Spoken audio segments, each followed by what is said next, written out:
Ladies and gentlemen, hey, hi, how you doing? Welcome back to the second channel. Thank you so much for stopping by. With the MW3 beta currently going on between the PlayStation exclusive weekend and of course PC, Xbox, and PlayStation coming up, I wanted to sort of see what exactly the community was saying about the game, how people felt outside of just my comment section or my Twitter, right? And well, you know, what better place to do that than the subreddit, which is totally gonna be just full of the best opinions out there in regards to gameplay. So the MW3 subreddit is live. It has been live for a bit. It's nothing in comparison to the MW2 subreddit or the Warzone subreddit. It's only got almost 22,000 members here, but still there are some interesting posts regarding gameplay and whatnot. So I wanted to go through and kind of react to what various people are saying about the game so far and what posts are being, upvoted here. So as we get into it, if you enjoyed the video, do me a favor, drop a like on it, and if you're new here, be sure to hit that subscribe button. But initially, the most upvoted post this past week is that Ghost only works while moving, which it seems like people are happy to see that. Let's look at the top comments on this actually. If I shoot with an unsuppressed gun, will I show up on the minimap? Yes, that's going to be a thing, so Harry is probably going to be very happy about that. How Ghost should have always been, and that's 100% fact. I don't know why we ever strayed away from this. Ghost, where it covers you at all times when you're camping or when you're moving, is just too OP. That's too much of a crutch. It's nice to see that this is now working more balanced, I guess. This is another interesting one. This post here, I clicked on it just to see if there was a lengthy paragraph here or not, but casual COD is dead. Almost 600 upvotes. And luckily, it's not too lengthy, but they say, swear to God, at least 90% of the player base are sweaty hyper losers that play like their life depends on it. It gets worse with every new COD. It's simply not possible to relax and play multiplayer anymore, which is very unfortunate. I'm aware that this sub mostly consists of said tryhards, so this post is probably not going to go over very well, which is kind of funny because it's the second most upvoted post this week. But here's the thing. There's a couple of things here. One, I would say casual COD has never been more favored in a lot of ways.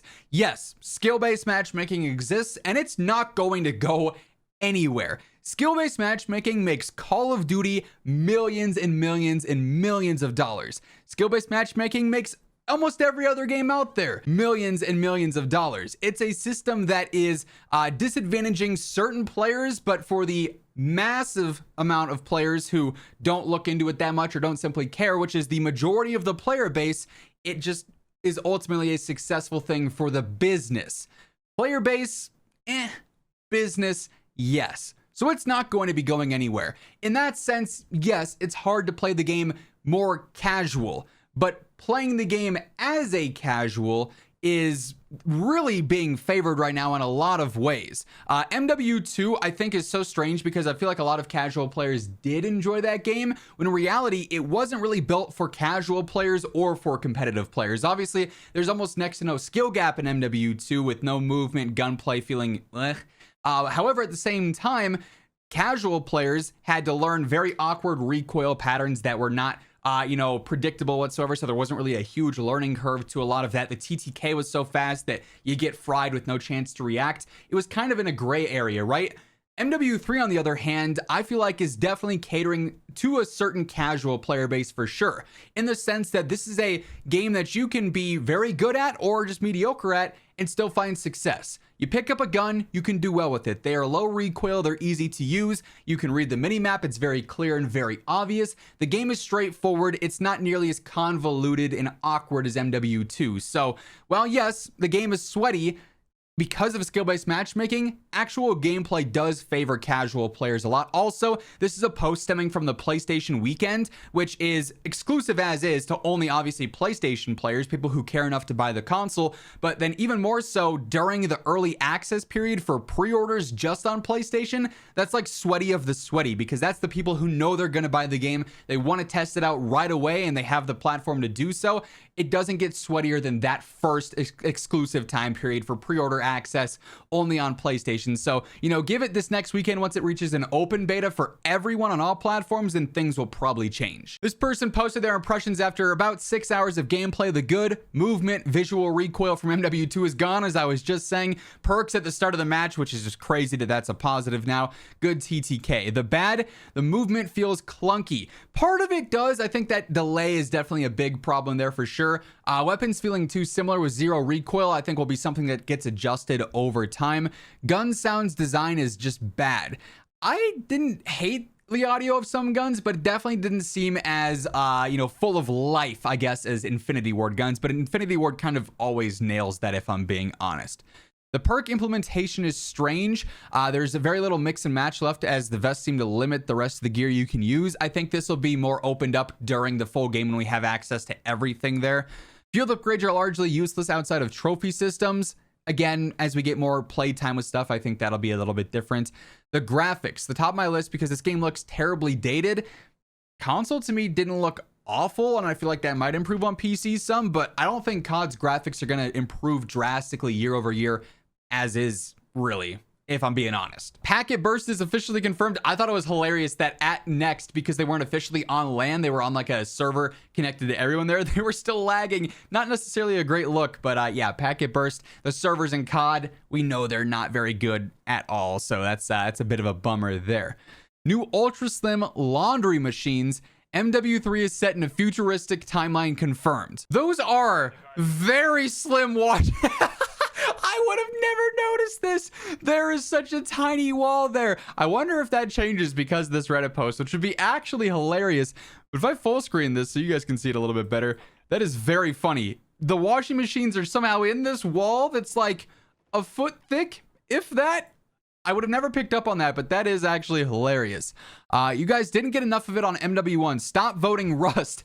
I don't mind Rust. It was good for testing out new guns, in my opinion. But yeah, it's spawn, die, spawn, die, spawn, die for sure. Loving the look of these default operator skins. I mean, Milsim fans definitely got some good pickings with the base ones for sure. Obviously, it's going to get very gimmicky very quick, but there are some decent base ones, I would agree. This felt like a microtransaction trailer and not a multiplayer reveal, referencing the multiplayer trailer. While it did show some cool things for sure, I would have to agree. I thought it was very strange that a lot of the trailer featured cosmetics, showing off finishing moves or some of the operator skins or weapon blueprints from the Vault Edition. It seemed weird that while there was gameplay stuff being updated and shown there was a heavy emphasis on microtransactions, which is just a very weird way to do a multiplayer reveal. The first of its kind in that sense.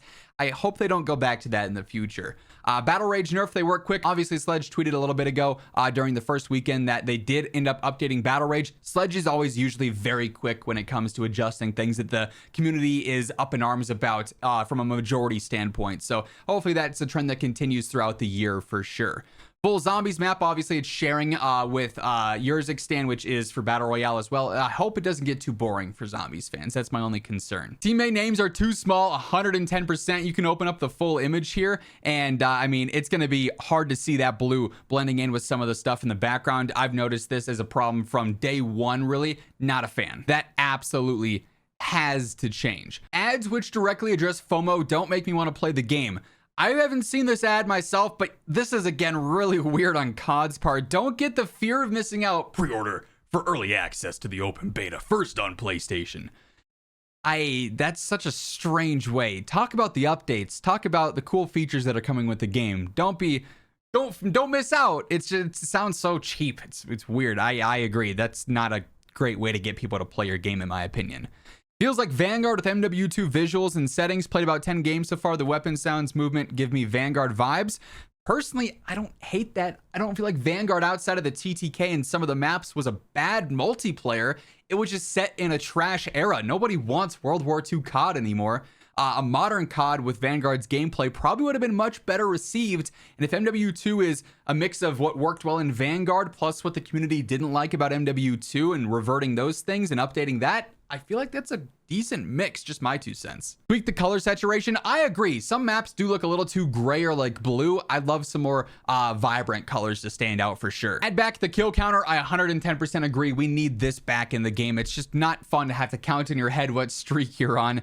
Then the last one I want to focus on here. There's absolutely no excuse for spawns to be this atrocious. These aren't new maps. Yeah, the spawn logic is very, very bad. I think Ace, at least at the time that I'm recording this, hasn't posted a video, but he's been investigating them and analyzing them in game, probably for content. And yeah, they are rough. I'm curious to see the exact findings after the betas are done, but the spawns need a lot of work. Sledge did work a lot on the spawns during Vanguard, and they got very good towards the end of the year. So hopefully that's also something that we see repeat again this year. But hey, Reddit's got some interesting opinions, you know, some good takeaways, some bad takeaways. That's kind of the point of the beta. It shouldn't be perfect, but it shouldn't be everything is wrong either. Although MW2 was pretty close to that. That said, that'll wrap things up for this one. If you guys enjoyed this different style of video, you want to see more like Reddit reactions, I guess, do me a favor, drop a like. And if you're new here, be sure to hit that subscribe button on your way out. But once again, thanks so much for tuning in. And until next time, take it easy, have an awesome rest of your day, and I'll catch you later. Peace out.